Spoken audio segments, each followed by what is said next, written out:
Hello, anatomy students. We're going to continue our discussion on the bones of the upper extremity.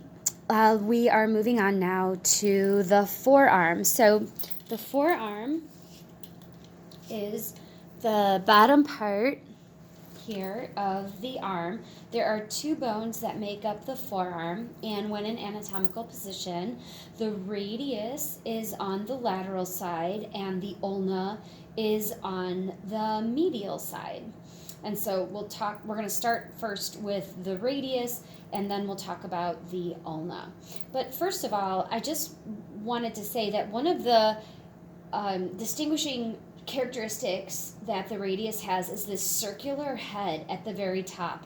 And while I'm standing here with the skeleton, I just want to show you what that's going to allow us to do. It's going to allow us to pronate and supinate our arm. So it's going to allow us to twist our lower arm, our forearm, without having to move the upper arm. So it just allows us to twist it at the elbow. And those technical terms are pronate and then supinate. Okay, so let's get down to the details of the first bone, which is the radius. So as I mentioned, the radius has a characteristic circular head. And you can't see it as well from the side, but if you flip it over and you look at the top, you can see that it is clearly a circle. And so you can remember the name of this bone because the radius is simply the measurement from the center of the circle out to the border. So half the diameter of the radius. So that is going to help you remember the name. There is a bump here, which is called the radial tuberosity. And in between the head and the radial tuberosity, you have the skinny area, which is called the neck.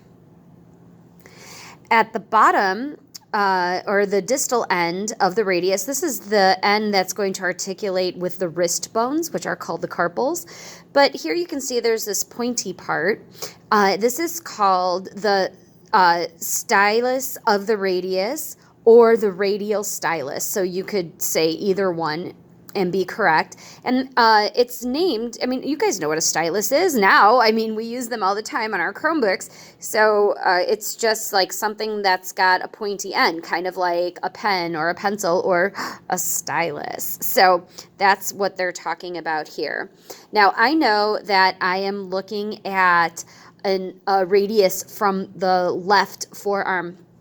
And I know that because of two things. Number one, the styloid process of the radius has to be on the lateral surface, and this smooth area here is only smooth on the front. So I know that this is anterior, and if this is the front and this must be on the lateral side, then this is coming from the left arm itself. If I flip this over, you can see that the posterior edge has ridges, but that the anterior side is smooth. So once again, this is the radius. You can tell from the circular head. The head has a bump below it. This is called the radial tuberosity, and the skinny part is called the neck. And then down at the bottom where the radius articulates with the carpals, you have this pointy edge called the styloid process of the radius. The styloid process of the radius. Okay, the next bone that we need to talk about with regard to the forearm is called the ulna. So the ulna just has this very characteristic shape at its proximal end. It just kind of looks like somebody yelling, like a poorly made puppet, like yelling like, "Oh no, there's a shark," and just kind of running away from the shark itself. So it just kind of looks like this big open mouth that you have here. So I wanted to take a look really quickly at the ulna and how it articulates with the humerus. It's the humerus and the ulna that are going to create our elbow joint. So I did want to try and take a look at that first, because I think it'll help you to kind of remember some of the names that we're talking about here. So what I've got then, let me shine some light on the subject. There we go. Okay, so what I'm looking at then here, so obviously this is the head of the radius, and next to it we have the ulna. And when we bend our elbow, or when we flex our forearm, you can see that it moves up and down. And the coronoid fossa on the anterior aspect of the humerus is the place where this pointy part of the ulna is going to insert. This pointy part of the ulna is called the coronoid process. So the coronoid process fits into the coronoid fossa. So the humerus has all the fossas, and the ulna has all the processes. So this is the coronoid process on the ulna. Now, on the posterior aspect of the elbow joint, when you, again, bend that elbow, here is where you get the pointy portion of your elbow. This part here of the ulna is called the olecranon process. And once again, the olecranon process fits into the olecranon fossa of the humerus. So olecranon, olecranon. It's just that the humerus has all the fossas and the ulna has has the processes, except for one. So the track that our olecranon process is following, remember on the humerus, this little arch of bone here is called the trochlea. And the notch that creates that like mouth-like shape of the ulna here, this notch here, that is called the trochlear notch.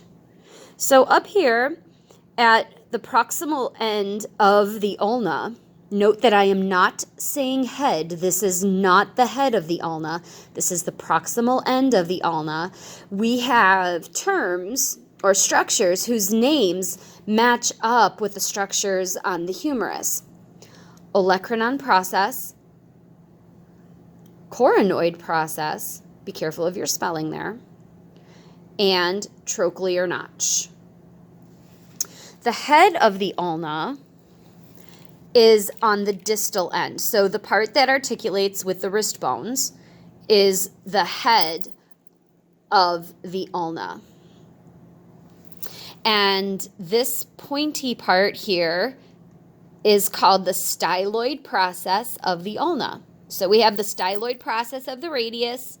We also have the styloid process of the ulna. And so on this practical, make sure that you're being very specific. Like, don't just say styloid process, say styloid process of the ulna, or on your sheet of structures to know. You can also say ulnar styloid process. So either one of those is fine. Okay, so to review, this bone is the ulna. We have the olecranon process, the coronoid process, the trochlear notch,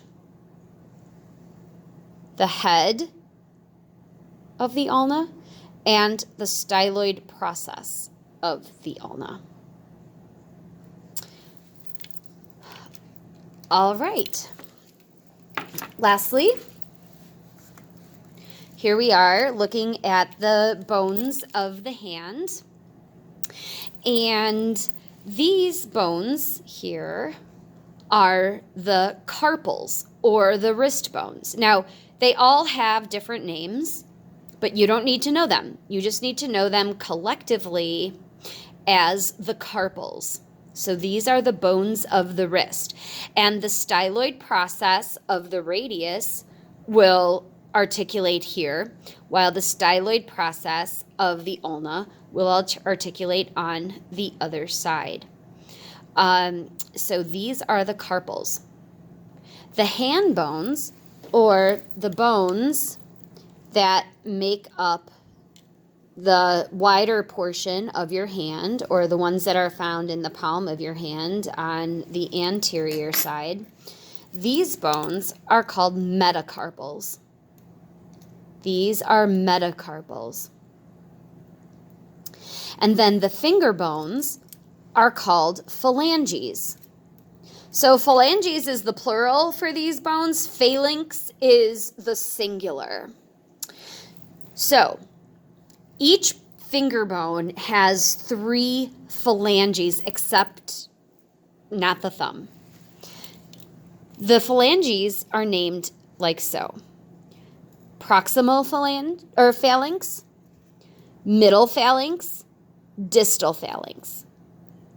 So each finger has a proximal phalanx, each finger has a middle phalanx, and each finger has a distal phalanx. The thumb only has 2 phalanges. It has a proximal, that's the one that articulates with the metacarpal, and it has a distal phalanx. All right, so once again, for the bones of the hand, we have carpals, metacarpals, proximal phalanges, middle phalanges found only on the 4 finger bones, and distal phalanges, which are found in the tips of all 5 digits. And that's it for the appendicular skeleton upper extremity videos. Thank you for watching. I hope you learned a lot and that you enjoyed them.